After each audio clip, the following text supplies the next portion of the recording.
এই ক্ষেত্রে যারা এগিয়ে আসবেন তাদেরকে আমরা বুকে জড়াই নেব ইনশাআল্লাহ। কিন্তু কেউ যদি লাল চোখ নিয়ে আসেন, ওই চোখ কালো করে দেওয়া হবে ইনশাআল্লাহ। কোন লাল চোখে আমরা পরোয়া করব না। খোদা এবং দারিদ্র মুক্ত একটা মানবিক বাংলাদেশ গড়ে তোলা। আলহামদুলিল্লাহ, লাল চক্ষু কালো করে দেওয়া হবে। ভারতের কোনো দাদাগিরি আর চলবে না।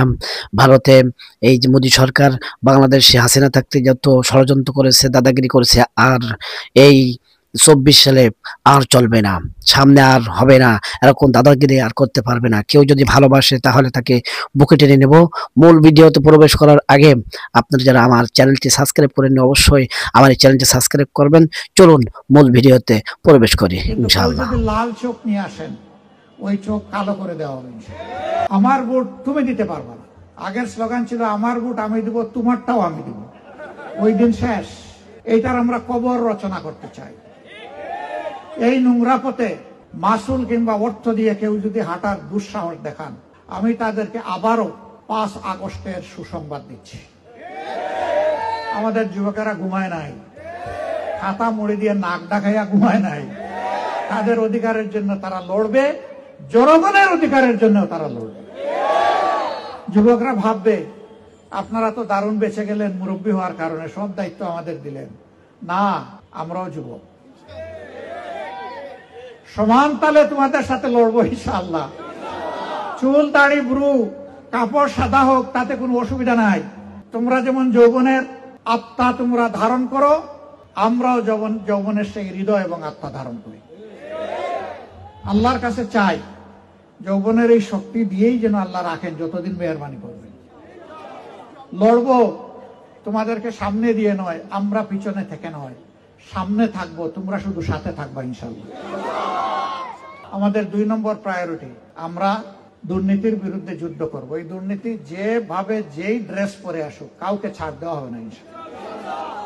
আমাদের 3 নম্বর অঙ্গীকার, গরিব ধনী বুঝি না, কোন ভাষা কোন ধর্ম এটাও বুঝি না, বাংলাদেশে জন্ম নেওয়া প্রত্যেকটি নাগরিকের জন্য ন্যায় বিচার নিশ্চিত করা হবে ইনশাআল্লাহ। শাসকের জন্য একটা আর জনগণের জন্য আরেক আইন হবে না। সমান আইন, সবাইকে অপরাধ করলে কুচি কুচি করবে। আমাদের এরপরের অঙ্গীকার, আমরা ওই যে বলছি কারো কাছে মাথা নত করে চলতে চাই না, কাউকে আমরা দাদা কিংবা বড় ভাই মানতে চাই না। আমরা মাথা উঁচু করে এই জাতি আমরা সামনে এগিয়ে যাব ইনশাআল্লাহ।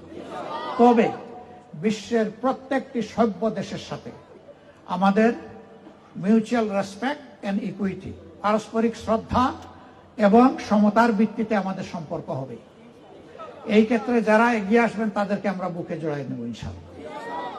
কিন্তু কেউ যদি লাল চোখ নিয়ে আসেন, ওই চোখ কালো করে দেওয়া হবে ইনশাআল্লাহ। কোন লাল চোখে আমরা পরোয়া করব না। খোদা এবং দারিদ্র মুক্ত একটা মানবিক বাংলাদেশ গড়ে তোলা। প্রত্যেকটা মানুষ যে সমাজে পরস্পরকে সম্মান করবে, একটা শিশুও তার সমাজে তার অধিকার পাওয়ার মাধ্যমে সম্মান পাবে, বয়স্ক মানুষরা অনুজোর কাছ থেকে সম্মান পাবেন, সেই রকম একটা পারস্পরিক সম্মানের ফিল্ড আমরা তৈরি করব ইনশাআল্লাহ। সবকিছু আল্লাহ তাআলার সাহায্যে, আমাদের নিজের কোনো শক্তি নাই। সমস্ত শক্তির মালিক ইন্নাহু আলা কুল্লি শাইইন কাদির।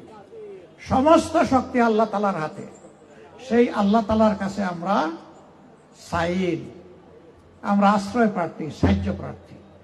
ইনশাআল্লাহ এই জাতিকে আল্লাহ পথ দেখাবেন। ইনশাআল্লাহ এই জাতি সামনে এগিয়ে যাবে।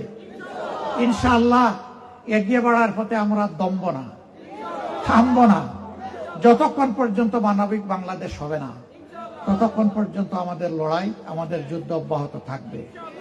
আল্লাহ তাআলা এই আয়োজক ভাই বন্ধু মাদের ভালোবাসা, এই সব কিছুর জন্য তাদেরকে অফুরন্ত বারাকা দান করুন। আমাদের সবাইকে তাদের উসিলায় ক্ষমা করুন।